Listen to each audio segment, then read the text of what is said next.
হে আমার উম্মতেরা, নামাজ, রোজা, দান, দেখেন নামাজ, রোজা, দানের চেয়েও বড় কোনো শ্রেষ্ঠ ইবাদতের কথা আমি কি তোমাদের বলবো না? সাহাবারা তো অবাক, বলে কি নামাজের চেয়ে বড় ইবাদত, রোজার চেয়ে বড়, দান করার চেয়ে বড় ইবাদত?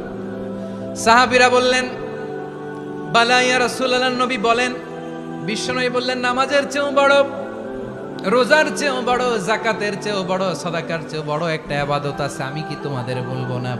সাহাবারা বললেন ইয়া রাসূলুল্লাহ, বালা অবশ্যই বলবেন, সেটা কি?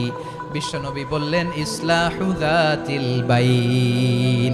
দুইজন যখন ঝগড়া লেগেছে, তোমার দুই ভাই যখন ঝগড়া লেগেছে, এই দুইজনের মধ্যে বিরোধ মিটিয়ে মীমাংসা করে দেয়া হচ্ছে সবচাইতে সেরা কাজ। দুইজন ঝগড়া লাগছে, ইসলাহু যাতিল বাইন, দুইজনের মধ্যে মিলিয়ে দেয়া, এটা নামাজ, রোজা, সাদাকার চেয়ে বেশি সওয়াব। সুবহানাল্লাহ, এত আস্তে, হ্যাঁ?